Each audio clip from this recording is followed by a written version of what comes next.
Welcome everyone to the live stream. Glad you're here today.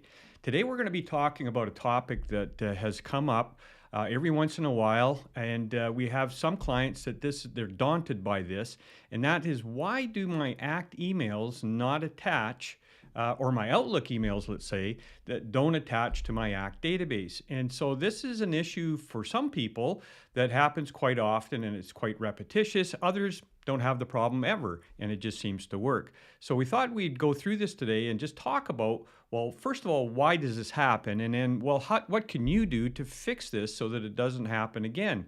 And there's several layers of fixing this, so we'll get into that. The first thing is it gets disabled.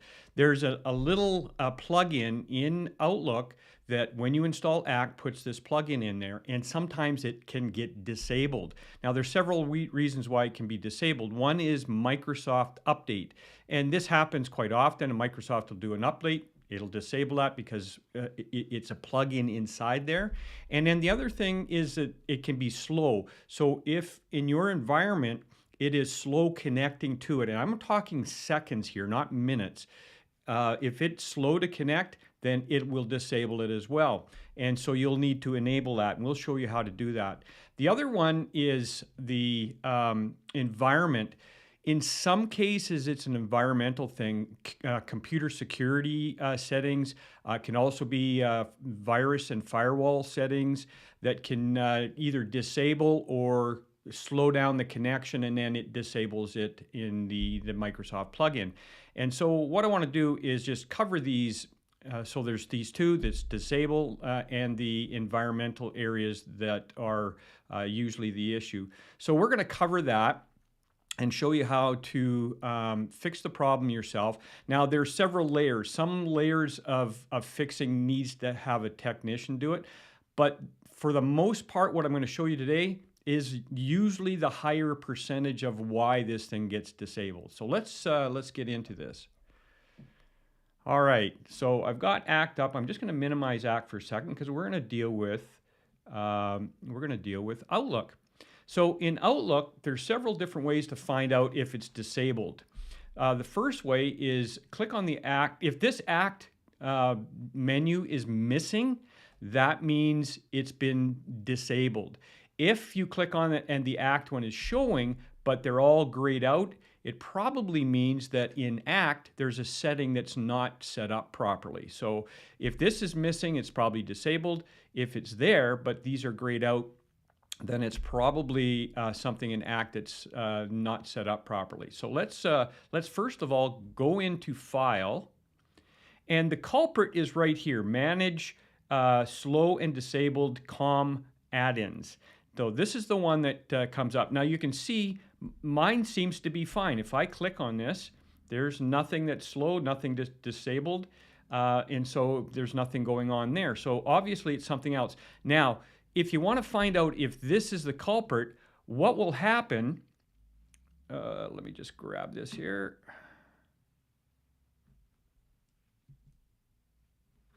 Oh, I need to click on here. There we go. So if it's slow, this is going to pop up like this, and it's going to say slow and disabled add-ins. It's going to be highlighted in yellow. And so that's going to be your indicator. All you do again is just click on the file on your left-hand side drop-down menu. You'll come to this screen here. And if this particular one, this Manage COM Add-ins, is slow disabled, if it's in yellow, that means, okay, it's been disabled. Then what happens, if you click on that, it's going to pop up, and it's going to have a little window like this, and it's going to show ACT Outlook add-in, and it's going to say that it's slow. And if you can see here, there's a little drop down. If you click on that drop down, you can click Always Enable this add-in and click Apply. Once you've done that, another screen's going to pop up, and it's going to say, okay, do not monitor this add-in for the next 30 days, and then you're going to click on that and click Apply, and then that is going to be able to make sure that that's going to work for 30 days. Now, it may just continue after that. it may after 30 days go in and say, hey, this is slow, and disable it again, and you may have to go in again. That happens for some people, not everybody, but there's a few people that happens to. And so you'll want to make sure that you keep an eye on that. Make sure that if it's in yellow like this, that's where the issue is. All right. So now before I move out of Outlook, there's one other thing I want to show you. So I'm just gonna kind of move over to my other screen here. Now, one of the other things I'm going to show you while I'm in here, we talked about having the Act or menu at the top here, the menu tab, and these are grayed out. I'm going to go into Act. I'm going to set it up so that these are showing, and then I'm going to show you a little feature in here so you don't have to jump back and forth between Home and Act every time you want to manually attach. I'll show you how to set something up so it's a little bit easier to do. So let's go into Act, and we're going to go into Tools, and we're going to go into Preferences. Now in Preferences, we're going to go over here to our Email and Outlook Sync, and we're going to click on the Email System Setup. And we're going to go Next. And first of all, okay, it's not been set up, so we can check this off. So we're going to use Microsoft, and we go over here, and we have to now connect it to the database. And so we're going to go Add. And if there's a password for you to log in, you'll key in your password and press OK. And then it's going to tell you to close down Outlook in order to keep the changes. And so if this is another thing that you can run into the problem, if you come in and this is already checked off, so it's been set up, you come over here and it is connected, you can always remove this and then add it again. That's another little trick that sometimes fixes the problem. It just gets out of sync, and then you just click that back in. And then just go Next. Now, the other question is, well, how do you want your emails to attach? And here's where your settings are, and there's 3 different places for settings. And so number 5 of 9 in the wizard setup, you've got None, Date, Time, and Subject, Date, Time, Subject, and Message, and attach or email as attachment, meaning it's always going to attach everything in there. So you choose which is going to be best for you. On my outbound ones, I like to use this particular one. Now, depending upon what you use, it's going to enlarge your backup of your database, because if you're attaching everything in there, you could have PDF files or different kind of documents that have that are large in size. You know, it's going to attach all of that stuff, and your database is going to get a little bit bigger or not the database itself, but the supplementary files. And what will happen is when you do a backup, that backup will get large, and it can grow. We've got some people that are at 60 gigs, and that's because of all the attachment, not necessarily the database itself. So choose which one you want to use. I personally like to use the email attachment. Yes, I know my database is going to get a little larger, but at least I know. And then I'll go Next. Now this one here is for it to auto attach. I usually leave this at None personally, and here's the reason why. If you set this up, anytime you have a communication, let's just say I emailed you and you said, hey, I said, hey, how's it going today? And then you emailed back, said, hey, I'm not doing too bad. Hey, do you want to get together? Instead of using a text message, we're using email. It's going to capture that whole conversation, and it's going to throw it into history, and again, it's going to enlarge your database. So instead of using this personally, I manually attach any inbound emails myself saying, yeah, I want to keep that, and I'll attach them, and I'll show you what I mean in a second here. So just make sure that if you're going to use everything that's going to attach, just realize, you know, your database is going to get a little large. All right, the next one. Now this one here is your inbound one. So if you do manually attach it, or if it's set up to auto, this is how it's going to set up. So you've got, again, None, Date, Time, Subject, Date, Time, Subject, Message, or Email as Attachment. I'm going to leave it as Email as Attachment, and we're just going to go Next and Next and Finish, and that is all set up. We're going to close down Outlook, and we're going to launch it again.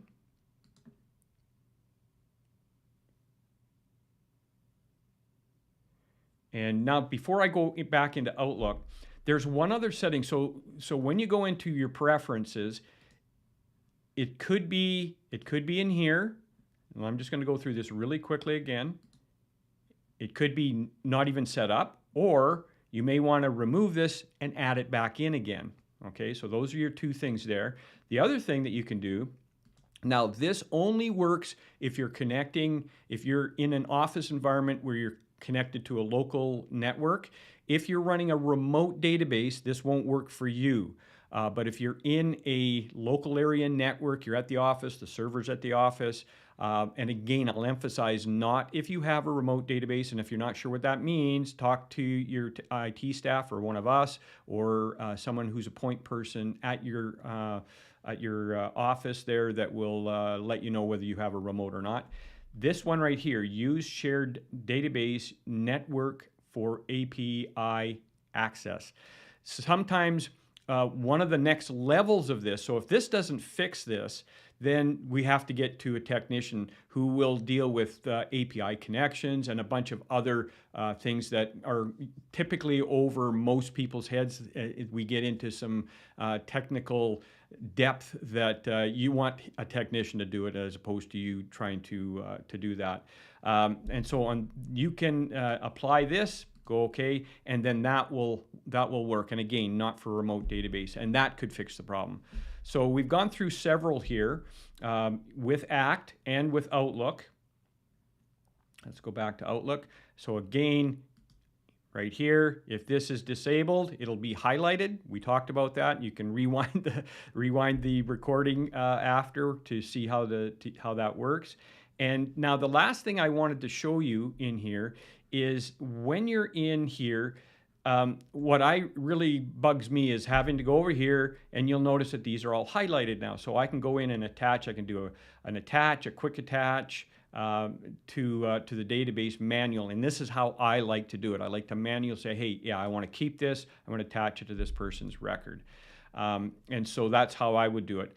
Now, but what I don't like is having to jump back and forth between Home and ACT. So what we're going to do is we're going to use the quick access toolbar, and that, depending upon your version of Outlook, that could be either up here. This little drop down could either be up here or it'll be down over here. So first of all, I'm going to show it. And so this is what it would look like. So it's either here or it's going to be up here depending upon what version or build of Microsoft Outlook you have. Then what you do is you click on the drop-down menu and you go down to More Commands. And then you're going to go down here to the ACT tab. And then in here, you're going to add on a couple of things. Now this is, in this latest build that I've got here, it's a little convoluted on how they name these. So I'm just going to click on Create. I'm going to add that over here. I just double click. Create, let's see, we want Attach Contact. And we want to go Quick Attach. So those are the three that you want. They may be labeled a little different on yours, but those are the three that I'm going to put up there. So I press OK. So the first one, the little blue dot, that just says, oh, I want to create a contact or I want to create an activity off of this email. Okay, I'm not going into that today. But this is the other one, and you have two types of attach. Attach is a quick attach. So if I click on this, if this email address is not in ACT, it's not going to attach. And it'll tell you that it's not going to attach. So we're going to go click Quick Attach and just give it a sec. And so it's going to say, hey, there's nobody in here. So I could actually click on this and go in here and attach to new contact or attach to different contact. And I can select who I attach that to. Can't talk. Who I want to attach that to. The other way is if you want to attach to multiple contacts, you're going to click on Attach to Contacts, plural, meaning I can attach it to Thomas and I can attach it to Peter, and I can just go on and then just attach that to that person's record. Okay? Now, circling back around now, I'm going to go back over here and we're going to go to Todd Miller here and we're going to actually send an email out and make sure it attaches. So that's your other way of making sure this attaches. So what you would do here is you're going to now send an email out to Todd, and we're just going to go test 1 2 3, test 1 2 3, and we're going to send that out. And then we're just going to wait a few seconds here, and then you're going to refresh your screen. You can either use F5 on your keyboard, or you can go to View and then go down here to Refresh right here, or press F5. And there it is, test 1, 2, 3. And you can see how it attaches. The way I've got it attaching, it just puts a paper clip there. If it wasn't, if I chose one of the other ways of attaching the emails, subject message, then this would be all filled in as subject and message, and it wouldn't have this little attachment here. So now we've confirmed that this email is attaching, so we're good to go there. Now, if you've had this running for a little bit of time and now you've just noticed that it's been not attaching, and you say, hey, this hasn't been attaching for a month or so, there are ways to attach this in. I'm going to show you how to manually attach or attach the emails that have been missed. Now, this is something that you'll want to make sure you catch the shortest, because when you go to attach that, if the person's email's not in the database, it's going to have a pop-up screen each time saying, hey, this person isn't in the database. Are you okay with that? And you may be clicking a couple hundred times to get through to the end, where if you've just missed a couple of days, it's no big deal. So, but what we do is we go back into Outlook and we go into our sent folder, and then we just highlight all the ones that we may have missed. And then what we do is we go quick attach, and that's just going to go through and attach everybody into their records that they match on the email address. And so all you do is go quick attach, and you're going to get this. No, I don't want to attach that one. No, I don't want to attach that. If it does have it, it will just automatically attach. But if it can't find the email address and match it up with your ACT database, it's going to pop this up. So just be aware of that. But that's how you can attach all the ones that you've sent, and it's going to go through because none of those people are in a database. And so that's what you're going to do in order to clean that up. If you're unsure, you can always call our support line, and they can help you out with that, because they do it quite often, because it does happen to certain people on a regular basis, and then we have to kind of clean that up. So that can happen. So hopefully this has been helpful to you. Just remember that if these things don't fix it for you, get a hold of support. That would be your next level of trying to get this issue fixed. If that doesn't work, if the technical person goes in and says, hey, I've tried these other layers and that doesn't work, then what's going to happen is we're going to recommend a third-party app in order to fix the problem, and there's a few that can do this. And we'll recommend one that will actually work, and we'll trial it first and make sure that it works for you. Could be just because usually in those cases where we have to recommend that, it's an environmental issue where there's some sort of a security thing, and we're just trying to find which one we can use that actually will, in keeping the security intact the way you have it, allow us to get that email attachment working. Sometimes we have to talk to the IT people and just have them make some changes. Hopefully this has been helpful. If you have any comments, throw them in the comments below, or if you're in LinkedIn above someplace, and we'll respond to you. Thanks for joining us today. Hope you have a great rest of your day, and all the best. We'll talk to you on the next one.